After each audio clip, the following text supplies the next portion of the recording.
Hi everyone, कसे आहात तुम्ही सगळे? मी अनिता आणि आज मी तुमच्याबरोबर शेअर करते माझ्या छोट्याशा घराची होम टूर अगदी 2 मिनिटांमध्ये. तर हे माझं घर लालबागच्या जवळ आहे. आत्ताच गणेश उत्सव झाल्यामुळे तुम्हा सगळ्यांनाच लालबाग तर माहीतच असेल, म्हणून मी लालबाग सांगते. लालबागपासून थोड्याशा अंतरावर माझं हे घर आहे आणि खूपच सुंदर असं हे घर मी सजवलेलं आहे. सुंदर म्हणजे खूप जास्त गोष्टींनी नाही, थोड्या-थोड्या गोष्टींनी पण खूप छान सजवलेलं आहे आणि नीटनेटकं ठेवण्याचा प्रयत्न केलेला आहे.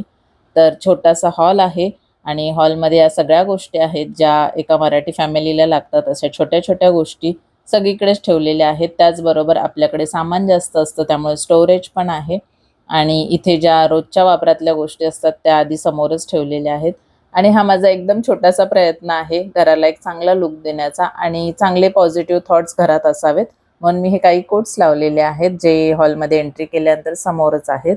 त्याच्यानंतर हा छोटासा बेड कम सोफा आहे तो आणि त्याच्यानंतर घराच्या एंट्रीच्या अपोजिट मी हे काही मंत्र लावलेले आहेत जेणेकरून त्याचा उद्देश हा आहे की कोणीही घरात येताना आधी ते वाचावेत, त्यामुळे पॉझिटिव्हिटी येईल.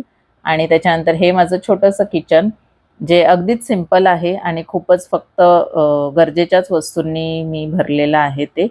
आणि त्याच्यानंतर ह्या किचनमध्ये जेवढं सामान दिसतंय, जेवढी भांडी दिसतायत ह्याच्यापेक्षा खूप जास्त भांडी आहेत.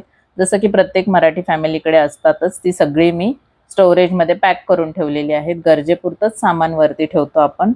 आणि त्याच्यानंतर इथे संपतो आमचा किचन आणि किचनच्या बाहेरच विंडोमध्ये सगळ्यात आवडती गोष्ट आहे माझी, ती म्हणजे झाडं. कारण किचन कितीही छोटा असला तरीही आपल्याला त्याच्यामध्ये भरभरून सामान भरायचं असतं. त्यामुळे इथे सगळं सामान मी असं भरून ठेवलेलं आहे. कारण आपल्याला लेडीजला कितीही भांडी असली तरी ती कमीच वाटतात. वरती पाण्याची टाकी आहे आणि हे गोल फिरून मी दाखवलं की एवढं छोटं किचन आहे. त्यानंतर हे आहे बेडरूम आणि बेडरूममध्ये स्टोरेजच आहे, जास्तीत जास्त स्टोरेज आहे. कारण तर या छोट्या घराबद्दल पूर्ण इन्फॉर्मेशनचा व्हिडिओ मी ऑलरेडी अपलोड केला आहे आणि तो 50,000 पेक्षा जास्त लोकांनी बघितलेला आहे. तुम्ही पण नक्की जाऊन चेकआउट करा आणि प्लीज माझ्या या चॅनलला सबस्क्राईब करा. त्यामुळे माझं छोटंसं चॅनेल लवकर ग्रो होईल. तसंच हे बेडरूममधलं वरचं स्टोरेज आहे माळ्यावरचं. हे असं छोटंसं आमचं घर. तुम्हाला कसं वाटलं? बाय.